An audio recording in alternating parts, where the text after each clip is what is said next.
Hi hello friends, welcome back to my YouTube channel.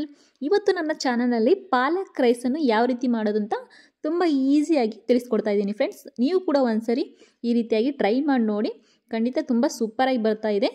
ಹಾಗಾದರೆ ನೋಡೋಣ ಬನ್ನಿ ಯಾವ ರೀತಿ ಮಾಡೋದು ಅಂತ.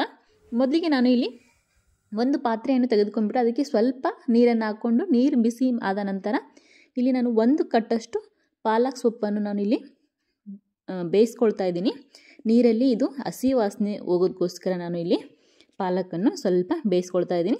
ಕೆಲವೊಬ್ಬರು ಹಾಗೇ ಮಿಕ್ಸಿಗೆ ಹಾಕ್ಕೊಂಡ್ಬಿಟ್ಟು ಮಾಡ್ಕೊಳ್ತಾರೆ, ಅಲ್ಲಿ ಹಸಿ ವಾಸನೆ ಹಾಗೇ ಇರುತ್ತೆ, ಅದಕ್ಕೋಸ್ಕರ ಅದು ಅಷ್ಟೊಂದು ಚೆನ್ನಾಗಿ ಅನಿಸೋದಿಲ್ಲ.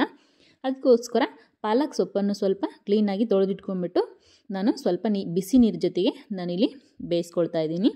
ತುಂಬ ಏನು ಬೇಯಿಸ್ಕೊಳ್ಳೋದು ಅವಶ್ಯಕತೆ ಇಲ್ಲ, ಸ್ವಲ್ಪನೇ ಒಂದು 5ರಿಂದ 7 ನಿಮಿಷದವರೆಗೂ ಮಾತ್ರ ಬೇಯಿಸ್ಕೊಳ್ಳಿ. ಇವಾಗ ಪಾಲಕ್ ಸೊಪ್ಪು ಸ್ವಲ್ಪ ಬೇಯಿಸ್ಕೊಂಡಿದ್ದಾಯಿತು. ಇವಾಗ ಇದನ್ನು ಒಂದು ಪ್ಲೇಟಿಗೆ ನಾನು ಹಾಕ್ಕೊಳ್ತಾ ಇದ್ದೀನಿ. ಈ ಪ್ಲೇಟಿಗೆ ಹಾಕ್ಕೊಂಡು ನಂತರ ಸ್ವಲ್ಪ ಇದು ತಣ್ಣಗಾದ ಮೇಲೆ ಮಿಕ್ಸಿಗೆ ಹಾಕಿ ಇಟ್ಕೊಳ್ಬೇಕು. ನುಣ್ಣಗೆ ಮಿಕ್ಸಿಗೆ ಹಾಕೊಂಡ ನಂತರ ನಾನು ಇಲ್ಲಿ ಇನ್ನೊಂದು ಪಾತ್ರೆಯನ್ನು ಇಲ್ಲಿ ನಾನು ತೆಗೆದುಕೊಂಡಿದ್ದೀನಿ. ಈ ಪಾತ್ರೆಗೆ ಸ್ವಲ್ಪ ನಾನು 2 ಸ್ಪೂನಷ್ಟು ಎಣ್ಣೆಯನ್ನು ಹಾಕ್ಕೊಳ್ತಾ ಇದ್ದೀನಿ. ನಿಮಗೆ ಎಣ್ಣೆ ಎಷ್ಟು ಬೇಕೋ ನೋಡಿಬಿಟ್ಟು ಹಾಕ್ಕೊಳ್ಳಿ. ನಂತರ ನಾನಿಲ್ಲಿ ಸ್ವಲ್ಪ ಮಸಾಲೆ ಪದಾರ್ಥಗಳನ್ನು ಹಾಕ್ಕೊಳ್ತಾ ಇದ್ದೀನಿ. ಸ್ವಲ್ಪ ಚಕ್ಕೆ ಹಾಗೂ ಏಲಕ್ಕಿ, ಲವಂಗವನ್ನು ಇಲ್ಲಿ ಸೇರಿಸ್ಕೊಳ್ತಾ ಇದ್ದೀನಿ. ಇದು ಸ್ವಲ್ಪ ಎಣ್ಣೆಯಲ್ಲಿ ಹಾಗೆ ಫ್ರೈ ಮಾಡ್ಕೊಳ್ಳಿ. ಅದ್ರ ಜೊತೆ ನಾನು ಇಲ್ಲಿ ಪಲಾವ್ ಎಲೆ ಕೂಡ ಸೇರಿಸ್ಕೊಳ್ತಾ ಇದ್ದೀನಿ. ಇದೆಲ್ಲನೂ ಸ್ವಲ್ಪ ನೀಟಾಗಿ ಎಣ್ಣೆಯಲ್ಲಿ ಫ್ರೈ ಮಾಡ್ಕೋಬೇಕು. ನಂತರ ಇಲ್ಲಿ ಸ್ವಲ್ಪ ನಾನು ಬೆಳ್ಳುಳ್ಳಿ ಮತ್ತು ಹಸಿ ಶುಂಠಿಯನ್ನು ನೀಟಾಗಿ ಚಿಕ್ಕದಾಗಿ ಕಟ್ ಮಾಡಿ ಇಟ್ಕೊಂಡ್ಬಿಟ್ಟು ಸ್ವಲ್ಪ ಹಾಗೆ ಜಜ್ಜಿಬಿಟ್ಟು ಹಾಕ್ಕೊಳ್ತಾ ಇದ್ದೀನಿ. ಇದು ಕೂಡ ಅಷ್ಟೇ, ಬೆಳ್ಳುಳ್ಳಿ ಮತ್ತು ಶುಂಠಿ ಹಸಿ ವಾಸನೆ ಹೋಗೋವರೆಗೂ ನೀಟಾಗಿ ಫ್ರೈ ಮಾಡ್ಕೊಳ್ಳಿ. ನಂತರ ಒಂದು ಮೀಡಿಯಮ್ ಸೈಜ್ ಈರುಳ್ಳಿಯನ್ನು ಉದ್ದುದಾಗಿ ಕಟ್ ಮಾಡಿ ಇಟ್ಕೊಂಡ್ಬಿಟ್ಟು ಇಲ್ಲಿ ಆ್ಯಡ್ ಮಾಡ್ಕೊಳ್ತಾ ಇದ್ದೀನಿ. ಇಲ್ಲಿ ಕೂಡ ಅಷ್ಟೇ, ಈರುಳ್ಳಿ ಸ್ವಲ್ಪ ನೀಟಾಗಿ ಎಣ್ಣೆಯಲ್ಲಿ ಮೆತ್ತಗಾಗಬೇಕು, ಅಲ್ಲಿವರೆಗೂ ಫ್ರೈ ಮಾಡ್ಕೊಳ್ಳಿ. ಹಾಗೆ ಸ್ವಲ್ಪ ಇಲ್ಲಿ ಹಸಿ ಕರಿಬೇವು ಕೂಡ ನಾನು ಯೂಸ್ ಮಾಡ್ಕೊಳ್ತಾ ಇದ್ದೀನಿ. ಇದು ಕೂಡ ಅಷ್ಟೇ ಎಣ್ಣೆಯಲ್ಲಿ ಫ್ರೈ ಮಾಡ್ಕೊಳ್ಳಿ. ಇದೆಲ್ಲನೂ ನೀಟಾಗಿ ಎಣ್ಣೆಯಲ್ಲಿ ಫ್ರೈ ಆಗಬೇಕು. ಈರುಳ್ಳಿ ಎಲ್ಲ ಸ್ವಲ್ಪ ಮೆತ್ತಗಾಗುವವರೆಗೂ ಚೆನ್ನಾಗಿ ಬಾಡಿಸ್ಕೊಳ್ಳಿ. ನಂತರ ಇಲ್ಲಿ ನಾನು ಹಸಿ ಮೆಣಸಿನಕಾಯಿಯನ್ನು ತೆಗೆದುಕೊಂಡಿದ್ದೀನಿ. 4 ಹಸಿ ಮೆಣಸಿನಕಾಯಿಯನ್ನು ಉದ್ದುದಾಗಿ ಕಟ್ ಮಾಡಿ ಇಟ್ಕೊಂಡ್ಬಿಟ್ಟು ಹಾಕ್ಕೊಳ್ತಾ ಇದ್ದೀನಿ. ನಿಮಗೆ ಖಾರ ಎಷ್ಟು ಬೇಕೋ ಅಷ್ಟು ನೋಡ್ಕೊಂಡ್ಬಿಟ್ಟು ನೀವು ಅಷ್ಟನ್ನು ಹಾಕ್ಕೊಳ್ಳಿ. ಇದೆಲ್ಲ ಮಿಕ್ಸ್ ಮಾಡ್ಕೊಂಡ ನಂತರ ನಾವು ಸ್ವಲ್ಪ ಬೇಯೋದಕ್ಕೆ ಬಿಟ್ಬಿಡಿ. ಇದೆಲ್ಲಾಗಿ ನೀಟಾಗಿ ಚೆನ್ನಾಗಿ ಎಣ್ಣೆಯಲ್ಲಿ ಬೇಯಿಸ್ಕೊಂಡ ನಂತರ ನಾವು ಇಲ್ಲಿ ಪಾಲಕ್ ಸೊಪ್ಪನ್ನು ನಾನು ಮಿಕ್ಸಿಗೆ ಹಾಕ್ಕೊಂಡು ಇಟ್ಕೊಂಡಿದ್ದೆ ನುಣ್ಣಗೆ, ಅದನ್ನು ಇವಾಗ ನೀಟಾಗಿ ಸೇರಿಸ್ಕೊಳ್ಬೇಕು. ತುಂಬ ನುಣ್ಣಗೆ ಹಾಕ್ಕೊಳ್ಳಿ ಮಿಕ್ಸಿ ಜಾರಿಗೆ, ಆವಾಗ ಸ್ವಲ್ಪ ಚೆನ್ನಾಗಿರುತ್ತೆ.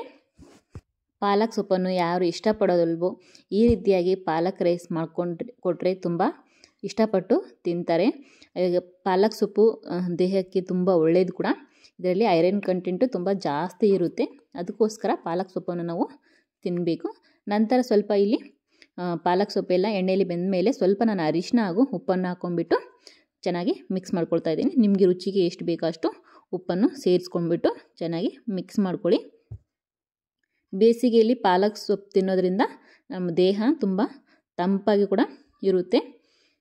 ನೀವು ಕೂಡ ಒಂದ್ಸರಿ ಈ ರೀತಿಯಾಗಿ ಟ್ರೈ ಮಾಡಿ ನೋಡಿ ಪಾಲಕ್ ಸೊಪ್ಪಿಂದ. ಇವಾಗ ನೀಟಾಗಿ ಎಲ್ಲನೂ ಚೆನ್ನಾಗಿ ಎಣ್ಣೆಯಲ್ಲಿ ಫ್ರೈ ಮಾಡ್ಕೊಂಡಾಯಿತು. ಇವಾಗ ನಾನು ಇಲ್ಲಿ ಬಾಸ್ಮತಿ ಅಕ್ಕಿಯನ್ನು 1 ಕಪ್ಪಷ್ಟು ನಾನಿಲ್ಲಿ ರೈಸ್ ಮಾಡಿ ಇಟ್ಕೊಂಡಿದ್ದೆ. ಇಲ್ಲಿ ನಾವು ರೈಸ್ ಮಾಡ್ಕೋಬೇಕಾದ್ರೆ ಸ್ವಲ್ಪ ಬಾಸ್ಮತಿ ಅಕ್ಕಿಗೆ ಸ್ವಲ್ಪ ತುಪ್ಪ ಅಥವಾ ಇಲ್ಲಾಂದರೆ ನಿಂಬೆಹಣ್ಣು ಸೇರಿಸ್ಬಿಟ್ಟು ಮಾಡ್ಕೊಳ್ಳಿ. ಅನ್ನ ಆವಾಗ ತುಂಬ ಮೆತ್ತಗೆ ಉದುರಾಗಿ ತುಂಬ ಚೆನ್ನಾಗಿ ಬರುತ್ತೆ. ನಾನು ರೈಸ್ ಮಾಡಿಟ್ಕೊಂಡಿದ್ದೆ, ಇವಾಗ ರೈಸನ್ನು ಇಲ್ಲಿ ಸೇರಿಸ್ಕೊಳ್ತಾ ಇದ್ದೀನಿ. ಇಲ್ಲಿ ನಿಮಗೆ ಬಾಸ್ಮತಿ ಅಕ್ಕಿ ಬದಲು ನೀವು ಇಲ್ಲಿ ಸೋನಾ ಮಸೂರಿ ಯಾವುದೇ ರೀತಿಯ ರೈಸ್ ಕೂಡ ಯೂಸ್ ಮಾಡ್ಕೋಬೋದು, ತುಂಬ ಚೆನ್ನಾಗಿ ಬರುತ್ತೆ. ನಾನು ಇಲ್ಲಿ ಇವತ್ತು ಬಾಸ್ಮತಿ ರೈಸನ್ನು ಯೂಸ್ ಮಾಡ್ಕೊಳ್ತಾ ಇದ್ದೀನಿ. ಇವಾಗ ನೋಡಿ ಅನ್ನ ಎಷ್ಟು ಉದುರಾಗಿ ಎಷ್ಟು ಮೆತ್ತಗೆ ತುಂಬ ಚೆನ್ನಾಗಿ ಬಂದಿದೆ. ಇದನ್ನು ನೀಟಾಗಿ ನಾವು ಇವಾಗ ಪಾಲಕ್ ಸೊಪ್ಪಿನ ಜೊತೆ ಚೆನ್ನಾಗಿ ಮಿಕ್ಸ್ ಮಾಡ್ಕೊಳ್ಬೇಕು. ನೋಡಿ ಈ ರೀತಿಯಾಗಿ ನಾನು ಮಿಕ್ಸ್ ಮಾಡ್ಕೊಂಡಿದ್ದೀನಿ. ನಂತರ ಸ್ವಲ್ಪ ಕೊತ್ತಂಬರಿ ಸೊಪ್ಪನ್ನು ಚಿಕ್ಕದಾಗಿ ಕಟ್ ಮಾಡ್ಕೊಂಡ್ಬಿಟ್ಟು ಇಲ್ಲಿ ಆ್ಯಡ್ ಮಾಡಿಕೊಂಡು ಚೆನ್ನಾಗಿ ಮಿಕ್ಸ್ ಮಾಡ್ಕೊಳ್ತಾ ಇದ್ದೀನಿ. ಫೈನಲಾಗಿ ಈ ರೀತಿಯಾಗಿ ಪಾಲಕ್ ಸೊಪ್ಪಿನ ರೈಸು ಈ ರೀತಿಯಾಗಿ ರೆಡಿಯಾಗಿದೆ. ತುಂಬ ಕಲರ್ಫುಲ್ಲಾಗಿ ತುಂಬ ಟೇಸ್ಟಿ ಕೂಡ ಆಗಿದೆ. ನೀವು ಕೂಡ ಈ ರೀತಿಯಾಗಿ ಮನೆಯಲ್ಲಿ ಒಂದ್ಸರಿ ಟ್ರೈ ಮಾಡಿ ನೋಡಿ, ಖಂಡಿತ ಎಲ್ಲರಿಗೂ ಕೂಡ ಇಷ್ಟ ಆಗುತ್ತೆ. ಮಕ್ಕಳು ಕೂಡ ತುಂಬ ಇಷ್ಟಪಟ್ಟು ತಿಂತಾರೆ ಈ ರೀತಿ ಕಲರ್ಫುಲ್ ರೈಸನ್ನು. ಈ ಪಾಲಕ್ ಸೊಪ್ಪಿನ ರೈಸ್ ಯಾವ ರೀತಿ ಮಾಡೋದಂತ ತಿಳಿಸ್ಕೊಟ್ಟಿದ್ದೀನಿ ಫ್ರೆಂಡ್ಸ್. ಈ ವಿಡಿಯೋ ನಿಮಗೆ ಇಷ್ಟವಾದರೆ ದಯವಿಟ್ಟು ನನ್ನ ಚಾನಲ್ಗೆ ಸಬ್ಸ್ಕ್ರೈಬ್ ಮಾಡಿ ಹಾಗೂ ಪಕ್ಕದಲ್ಲಿರುವ ಬೆಲ್ ಐಕಾನನ್ನು ಪ್ರೆಸ್ ಮಾಡೋದರಿಂದ ನಾನು ಹಾಕುವ ಎಲ್ಲ ವಿಡಿಯೋಗಳ ನೋಟಿಫಿಕೇಷನ್ ಮೊದಲು ನಿಮಗೆ ಬಂದು ತಲುಪುತ್ತೆ. ಹಾಗೂ ಲೈಕ್ ಕೊಡೋದನ್ನು ಮಾತ್ರ ದಯವಿಟ್ಟು ಮರಿಬೇಡಿ. ಮತ್ತೊಂದು ಇಂಟ್ರೆಸ್ಟಿಂಗ್ ರೆಸಿಪಿಯೊಂದಿಗೆ ಮುಂದಿನ ವಿಡಿಯೋದೊಂದಿಗೆ ಸಿಗ್ತೀನಿ ಫ್ರೆಂಡ್ಸ್. ಅಲ್ಲಿವರೆಗೂ take care, bye bye, keep watching my YouTube channel.